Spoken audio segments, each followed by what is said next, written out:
So you want to see me, but not hear me. Hey, that's fine.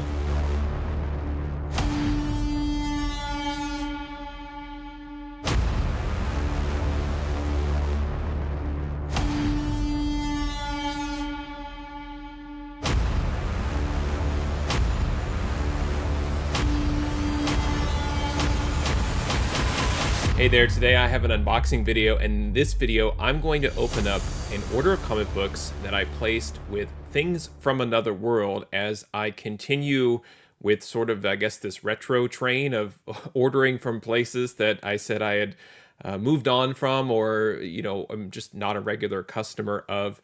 In my last video, I opened up an order from Midtown Comics, and in this video, we're going to go through an order that I placed from TFAW that was not a pre-order or a subscription order. It was just an order I placed on their website. But I wanted to address a little bit of feedback I've been getting recently where viewers of my videos don't want to really necessarily hear me talk about comics. They want me to unbox and show the comics that I picked up. So that's what this video is going to be. I'm going to unbox this order. I'm going to show you the comics I bought. I'll show you what I paid for them. I'll compare those prices to current fair market values and the values if I were to get the books graded. But I'm not going to talk about comic books or collecting or the hobby in general in this one. So let's get to the comics. All right, here is the order that I received from Things from Another World. I'm going to go ahead and open it up.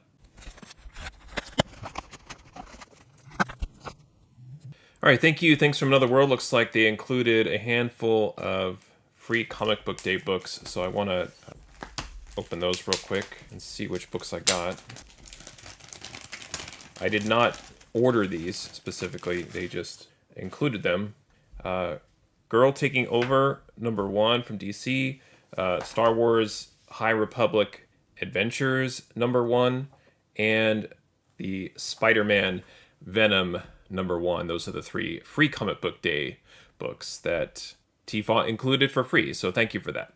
Now on to the books that I did order. What I ended up picking up is the Something is Killing the Children Slaughter Pack. This is yet another printing of Something is Killing the Children, and this is issues 1 through 5 with all new covers by David Mack.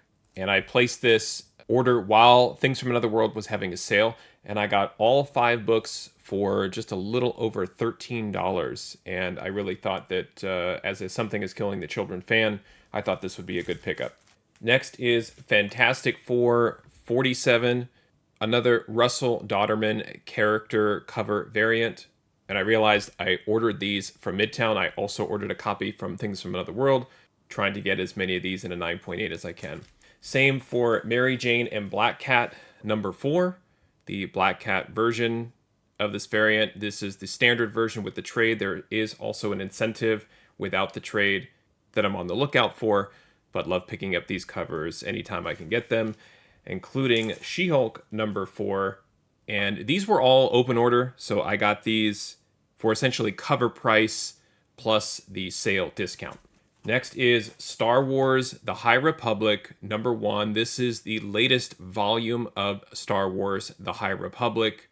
I believe there will be 3 volumes, and this is the TFAW exclusive cover by Dan Panosian, a favorite amongst collectors, and wanted to pick up a copy here because not only did the first issue of the second volume of High Republic pick up a little bit of value, this was on sale for under $5, and normally the TFAW exclusives are at least $15 for the exclusives with the trade.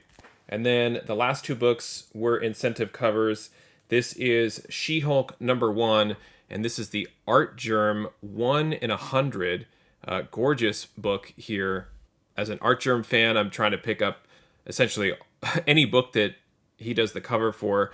What I'm a little disappointed on, as you can see, once again, kind of like Midtown, is the comic book. It sits over where the board sits. So you can kind of see here from the back, you can see the comic book alongside here. So that's unfortunate because what ends up happening is the spine in the corner potentially gets damaged because it's in such a flimsy, cheap bag and board.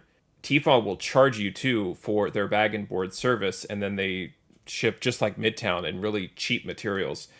This should have been at least placed in a top loader because it is a 1 in 100, but again, got it at such a nice discount that I'm hoping it's at least in a 9.4. And the last one is another Something is Killing the Children book. This is Something is Killing the Children number 25, and this is the 1 in 50 Jenny Frison full art variant. The covers for issue 25 had Erica with the mask, and then I think there was a bloody cover, and this is just the really great full art variant of Something is Killing the Children. And I'm a big fan, also a big fan of Jenny Frison, so for me this was really a no-brainer. So these are the books that I picked up from TFAW. Let me show you what I paid for these because I feel like I got a great deal. So let me take you to the numbers, show you what I paid for these, and compare the cost of these books to current fair market values.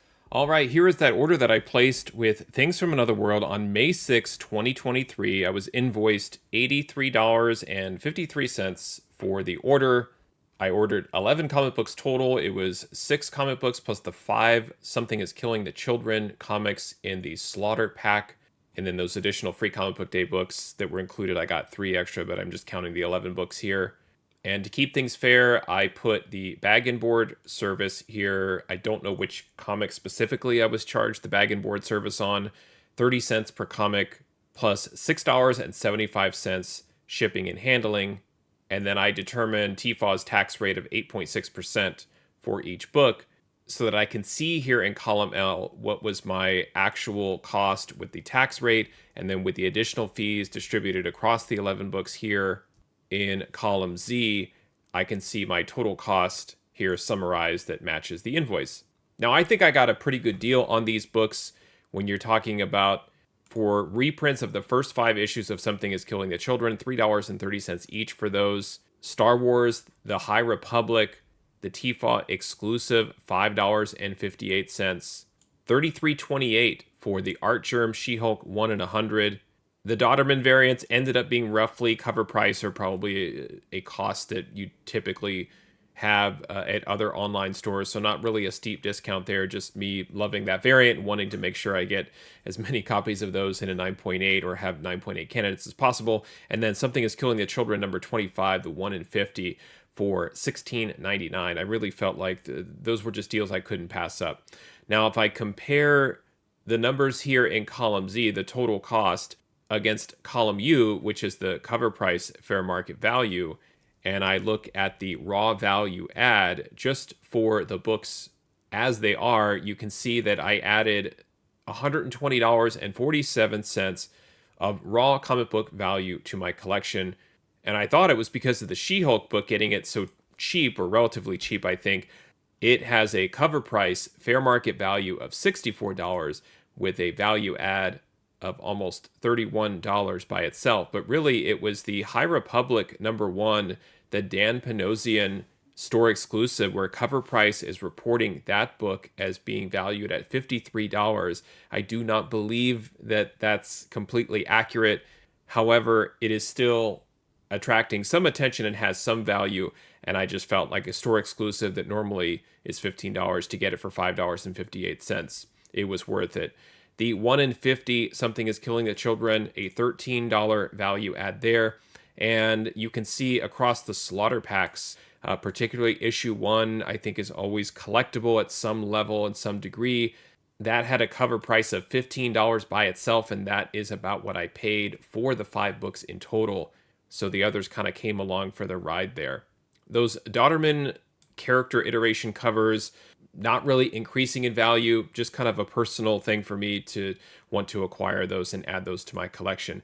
Now, if I were to get these books graded, and I'm going to hope that they're at least a 9.4, and if I change all of these to 9.4, then I want to see, do any of these have a CGC value in a 9.4? And strangely enough, only the Slaughter Pack issue 2 has a value in a 9.4. So really, if you're thinking about adding more value to your collection beyond just the books being raw and you wanted to get them professionally graded, they would have to be a 9.8. And because these are all brand new books, more or less, all released between, well, technically it's cataloged as a 2019 release, but the Slaughter Pack, I think, came out last year. So all 2022 to 2023 books. So I do have an expectation that these should be 9.8 candidates or close to it. Then we can start to see, okay, in column V, we do have 9.8 values for these modern new releases.